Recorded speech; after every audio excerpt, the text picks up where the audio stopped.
네, 오늘 읽어주시는 하나님의 말씀은 구약성경 출애굽기 20장 14절 말씀입니다.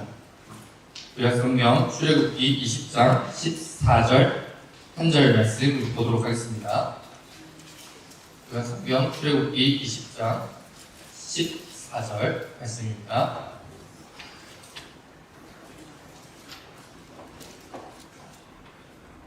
우리 구약성경 112페이지쯤에 있는데 함께 한 목소리로 읽도록 하겠습니다. 시작. 간음하지 말라. 아멘. 오늘은 십계명의 7번째 계명인 간음하지 말라는 계명을 함께 살펴보도록 하겠습니다. 여러분, 그 간음이라는 말은 사전에 따르면은 부부가 아닌, 결혼한 부부관계가 아닌 남자와 여자가 서로 부적절한 관계를 맺는 것을 이제 간음이라고 하고요. 또는 이제 불륜이라고도 이야기합니다. 오늘 본문에서는 아주 간결하게, 우리 성경에는 아주 간결하게 간음하지 말라고 기록되어 있고요. 원래 성경 원문으로도 딱 두 단어로 된 아주 간결한 문장입니다. 본문에서 간음의 의미, 성경 원어에서 간음의 의미도 우리 국어사전에 나와 있는 의미와 사실 비슷합니다. 성경 전체의 맥락에서 볼 때 이 7번째 계명에서 말하는 간음이라는 것은 남자와 여자 사이에 결혼 관계 밖에서 행해지는 모든 부적절한 성적인 관계를 포함하는 것이 바로 간음이라는 것이죠. 하나님께서는 이 십계명 7번째 계명의 말씀을 통해서 남자와 여자가 결혼 관계 밖에서 부적절한 관계를 맺는 것을 이제 금지하고 계신 것입니다. 특별히 유대인들은 이 간음하지 말라는 7번째 계명을 어기는 것을 특별히 그들이 율법에서 규정하고 있는 많은 악들, 많은 지켜야 할 계명들이 있지만 그 중에서도 아주 커다란 악행으로 여겼습니다. 특별히 유대인들은 지옥에 갔다가 결코 돌아올 수 없는 세 부류의 사람이 있는데, 하나는 사람들 앞에서 자기 동료를 창피하게 만드는 사람이고, 또 하나는 자기 동료를 무례한 별명으로 부르는 사람이고, 또 하나는 간음을 범한 사람이다. 그래서 아주 특별한 악으로 이 간음을 여겼습니다. 그리고 이제 로마의 티투스 장군에 의해서 예루살렘이 함락되고 성전이 파괴되고 난 뒤에 아주 혼란스러운 시대의 유대인들은 만약에 나의 생명을 구원하기 위해서 적과 어디까지 타협할 수 있는가를 심도 있게 논의한 적이 있는데, 이때 어떤 경우에도 정당할 수 없는 죄악이 무엇이냐? 그것은 우상 숭배와 살인과 간음이다라고 이렇게 주장했습니다. 그래서 이 간음이라는 것은 이 유대인들에게 있어서 굉장히 특별한 악으로 여겨졌던 거죠. 잠언 6장 32절에 보면은 여인과 간음하는 자는 무지한 자라, 이것을 행하는 자는 자기의 영혼을 망하게 하며라고 이렇게 기록되어 있습니다. 그만큼 유대인들에게 간음은 심각한 죄악으로 여겨졌고 또 엄벌로 다스려야 하는 아주 중죄로 여겨졌습니다. 간음을 한다는 것, 그리고 이제 부부관계 밖에서 부적절한 관계를 이제 맺는 것은 오늘날에도 사회적으로 지탄받는 행동입니다. 지금은 없어졌지만 우리나라에는 원래 간통죄라고 하는 것이 형법에 기록되어 있었죠. 그래서 부적절한 관계를 맺는 것을 금하고 이것을 어길 시에는 처벌을 하는 법이, 형사처벌을 하는 법이 원래 있었습니다. 그런데 이제 2015년 헌법재판소에서 이 간통죄는 국민의 성적 자기결정권과 사생활의 비밀 자유를 침해하는 것으로 헌법에 위반된다, 이렇게 판시를 하고 이제 헌법 불합치 결정, 위헌 결정을 내렸죠. 그런데 이 간통죄가 헌법에서 빠졌다고 해서 오늘날 이제 부부관계 밖에서 부적절한 관계를 맺는 것을 현대인들이 아무 문제가 없다고 생각하지를 않습니다. 적어도 이제 근대 이후에 우리나라뿐만 아니라 어느 나라에서든 이런 간음을 하는 것은 부적절한 행동으로 여겨졌습니다. 비록 우리나라처럼 법으로 처벌하지는 않았다고 할지라도 어느 나라에서든 사람들에게 비판받고 손가락질 당하는 행동이 현대 사회에서 금기시 되는 행동이 바로 간음이라고 할 수가 있겠죠. 여기까지 살펴보면 간음이 일반 사회에서도 지탄받는 일이고 사람의 기본적인 도덕관념에서도 해서는 안 되는 일이다라는 것을 이제 우리가 잘 알 수가 있습니다. 그런데 이제 성경은 여기에 대해서 뭐라고 하는지를 우리가 또 생각하고 판단을 해 보아야 되겠죠. 왜 성경에서는 간음하지 말라고 명령하고 있을까요? 그렇게 말하는 이유는 이 간음이 하나님께서 우리에게 주신 신성한 제도인 결혼을 파괴하는 것이기 때문에 절대로 해서는 안 된다, 이렇게 성경이 말하고 있습니다. 여러분, 결혼 제도는 하나님께서 우리에게 주신 신성한 제도입니다. 처음 창조하실 때 하나님께서는 남자와 여자를 만드시고 둘이 한 몸이 되게 하셨습니다. 그리고 그들을 향하여서 생육하고 번성하고 땅에 충만하라고 말씀하시면서 이제 결혼이라는 제도를 처음 창조 때부터 제정하셨던 것이죠. 하나님께서 사람을 창조하실 때부터 정하신 것이 바로 이 결혼이라는 제도입니다. 그래서 예수님께서 마태복음 19장 6절에서 말씀하시기를 이혼에 대해서 가르치시면서 그런즉 이제 둘이 아니요 한 몸이니 그러므로 하나님이 짝지어 주신 것을 사람이 나누지 못할지니라, 이렇게 말씀하셨습니다. 결혼은 하나님께서 남자와 여자를 짝지어 주신 것으로 사람이 임의로 함부로 나눌 수 없는 신성한 제도라고 성경은 우리에게 분명하게 말하고 있는 것이죠.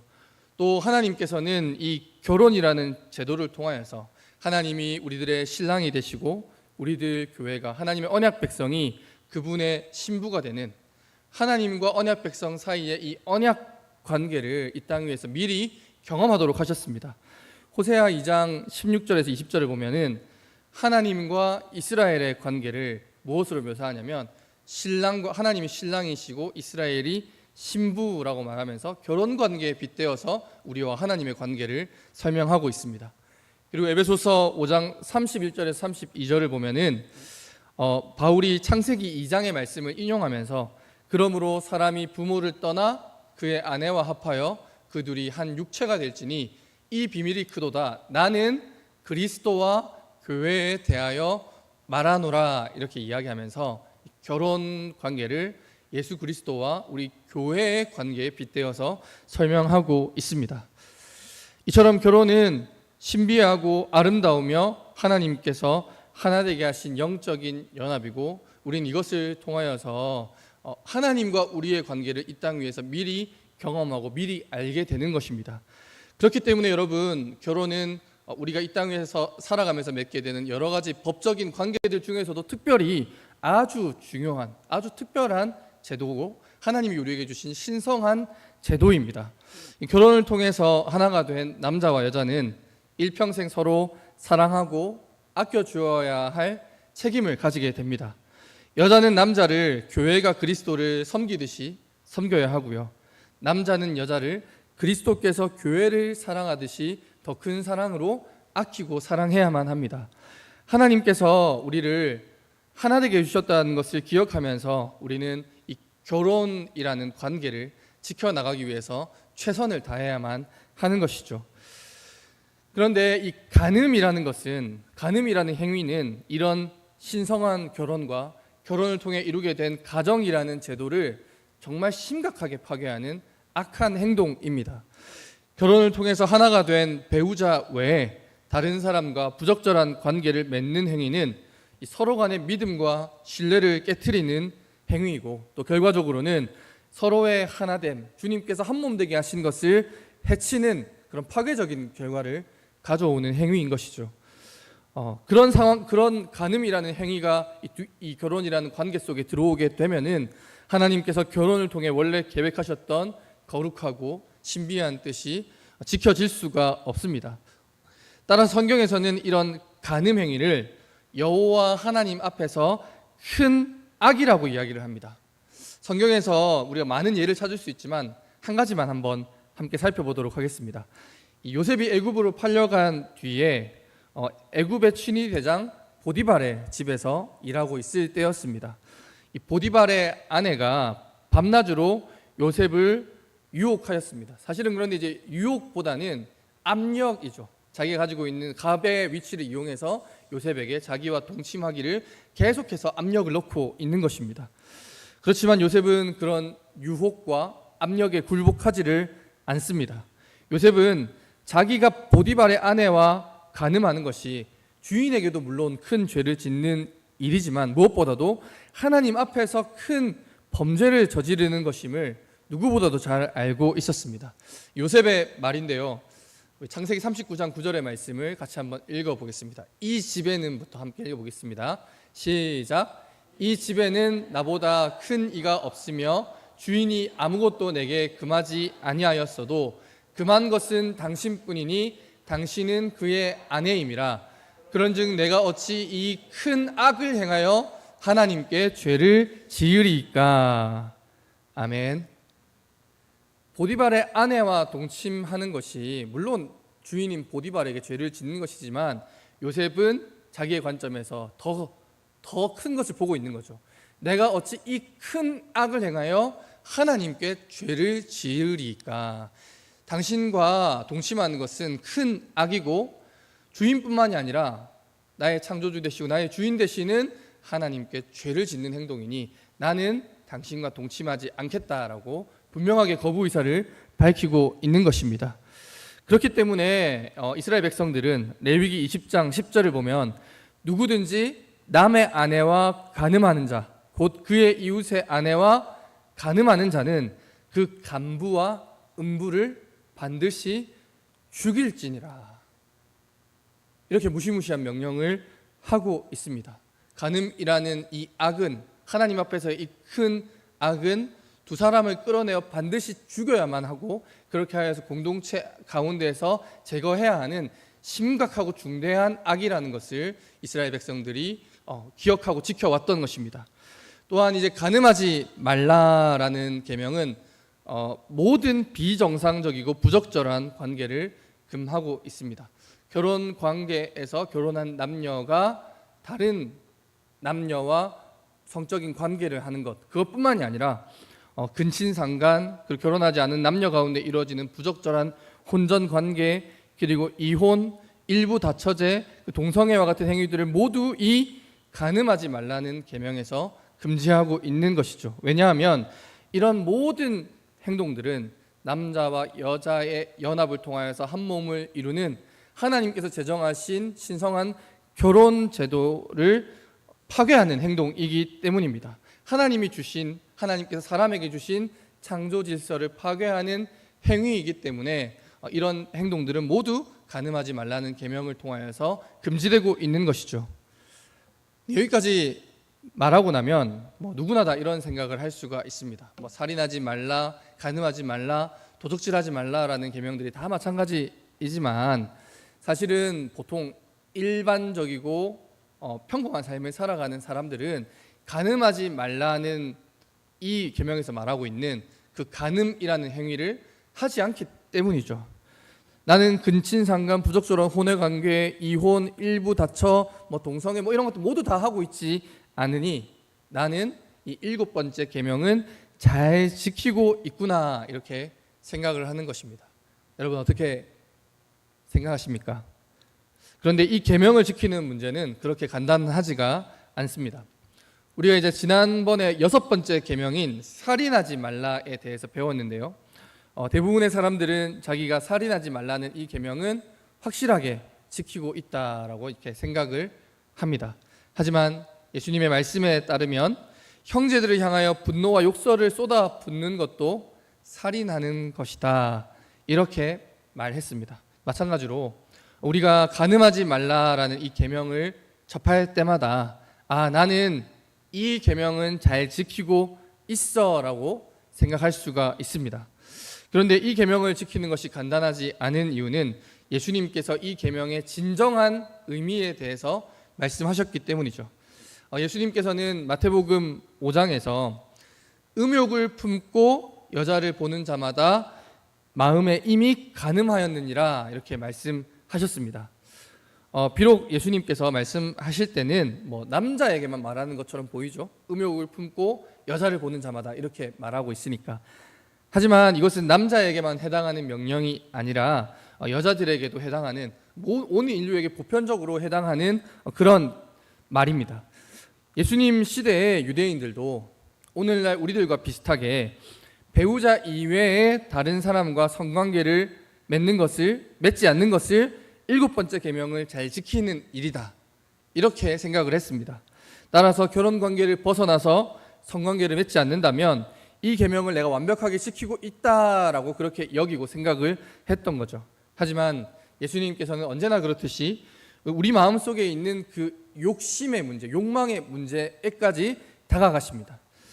음란한 마음을 가지고 이성을 보고 음란한 생각을 품는 것 그 자체가 간음하지 말라는 계명을 어기는 것이다 라고 예수님께서 말씀하시는 거죠. 내가 직접적인 행동을 하지 않았다고 할지라도 내 눈이 보는 것이, 내 마음속에 생각하는 것이 이성을 어떤 음란한 생각을 가지고 보고 있다면, 그런 대상으로 보고 있다면 그것이 이미 이 7번째 계명을 어긴 것으로 예수님께서는 말씀하고 계신 것이죠. 이렇게 예수님의 말씀처럼 이 7번째 계명을 확대해서 본다면 여러분, 우리 중 간음하지 말라라는 이 계명에서 자유로울 수 있는 사람이 사실 없을 것입니다. 예수님께서는 실족하게 하는 요소들, 우리가 눈으로 마음으로 실족하게 만드는 그런 어떤 외적인 요소들을 다 철저하게 제거해 버리라고 말씀하고 계십니다. 이어지는 마태복음 5장 29에서 30절을 보면 예수님께서 말씀하시기를, 만일 너의 오른쪽 눈이 너로 실족하게 하거든 그것을 빼어서 내버려라. 내 백세 중 하나가 없어지고 온몸이 지옥에 던져지지 않는 것이 유익하고, 또한 만일 너의 오른손이 너로 실족하게 하거든 그 오른손을 찍어 내버리라. 너의 백세 중 하나가 없어지고 온몸이 지옥에 던져지지 않는 것이 유익하니라. 너의 오른손이 너를 범죄하게 하거든 그거 빼어 내버려라. 너의 오른손이 너를 범죄하게 하거든 그것도 찍어 내버려라. 너희가 장애를 가지고 하나님의 나라에 들어가는 것이 멀쩡한 몸을 가지고 지옥에 던져지는 것보다 훨씬 유익하지 않느냐라고 이렇게 예수님이 말씀하고 계신 것입니다. 그런데 이 말씀도 만약에 그렇게 생각을 하면, 내가 음욕을 품는다고 음욕을 품고 있는 눈을 뽑아버린다면, 내가 음욕을 품는다고 음욕을 행할 수 있는 손과 발을 찍어내버린다면 멀쩡한 사람이 사실 어디에 있겠습니까? 예전에 제가 이제 SFC 열심히 활동하던 시절에 좀 별난 친구가 있었습니다.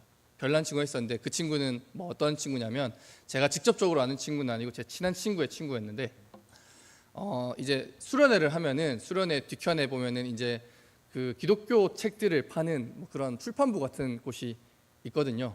그래서 이 친구는 성경을 굉장히 문자적으로 이해하는 친구였어서 하나님 예배하는 곳에서 어떻게 장사할 수 있느냐 이렇게 해가지고 그 출판부 매대 위에 올라가서 책을 발로 다 차버리고 장사하지 말라고 했는데 지금 강도의 도구를 만들어도 되겠느냐 막 이렇게 하면서 막 소리를 지르니까 간사님들이 소리치고 막 잡아 끌어내리려고 하시고 뭐 그런 친구가 있었습니다.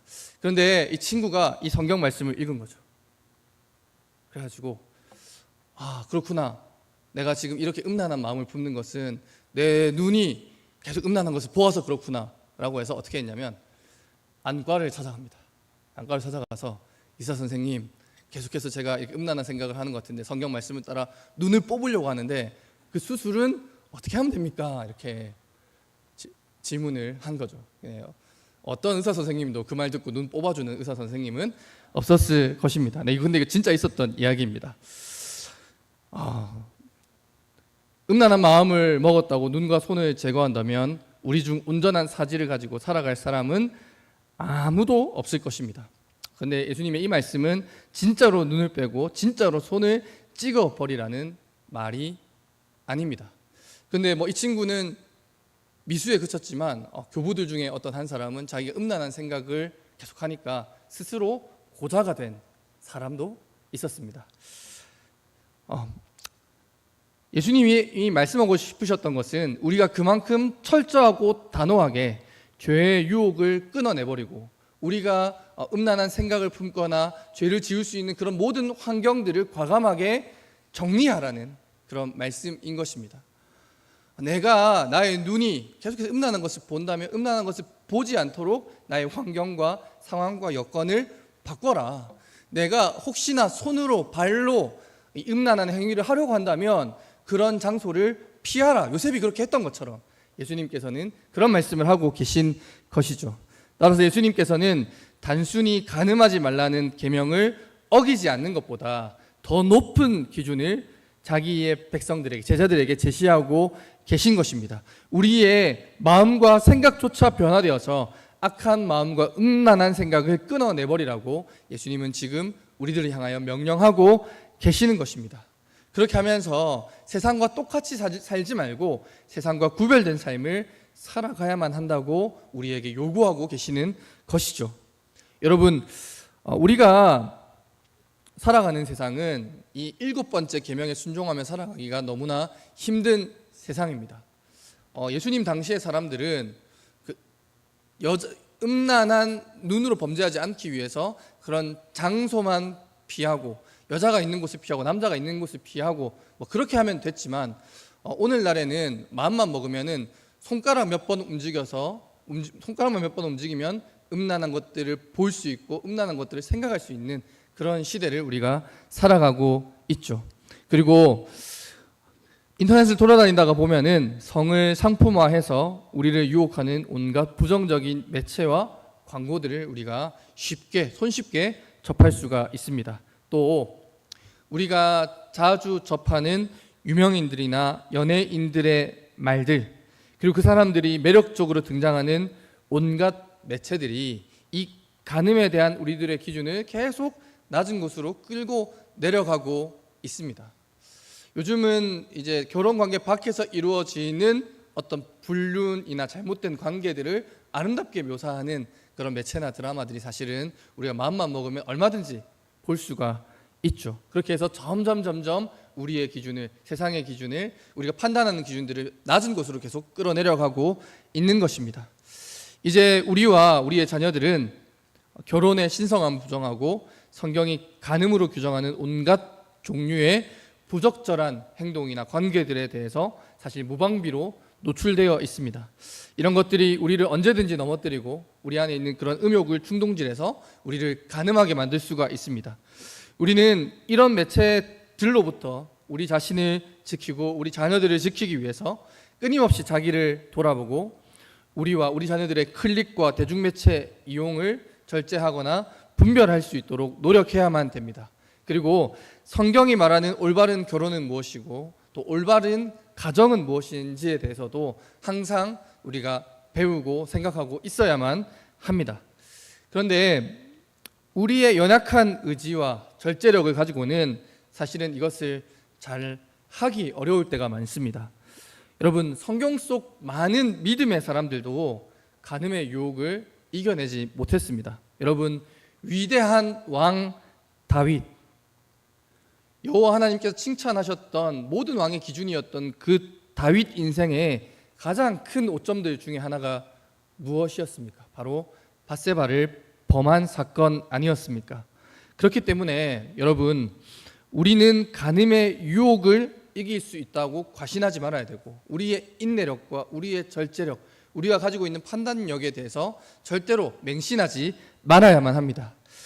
그렇기 때문에 우리가 이 간음의 유혹을 이길 수 있게 해주시기를 항상 하나님께 기도하며 구해야만 합니다.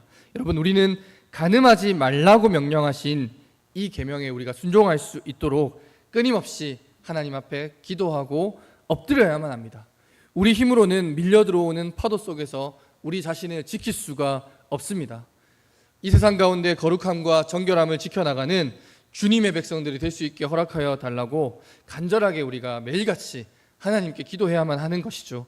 또 우리가 스스로의 나약함을 인정하고 내가 내 힘과 의지로 이것을 이겨낼 수 있다는 그런 어리석음을 하나님 앞에서 내려놓고 겸손히 성령 하나님의 도우심과 인도하심을 구해야만 하는 것입니다. 우리가 그렇게 할 때 우리 안에 계시는 성령 하나님께서 우리를 점진적으로 변화시켜 나가시고 우리가 거룩한 삶을 살아갈 수 있도록 도와주실 것입니다. 여러분, 우리가 항상 날마다 하나님께 기도하고 구하면서 주님, 우리가 우리의 눈으로, 우리의 삶으로 범죄하지 않을 수 있도록 도와주시옵소서. 우리 안에 있는 그런 내가 가지고 있는 의지와 인내와 절제력을 의지하는 그런 어리석음을 내려놓고 항상 성령 하나님의 인도하심과 구하심을 구하며 살아갈 수 있게 허락하여 달라고 날마다 기도하는 우리 모든 왕궁중부교회 성도님들이 다 되시기를 주님의 이름으로 축원합니다.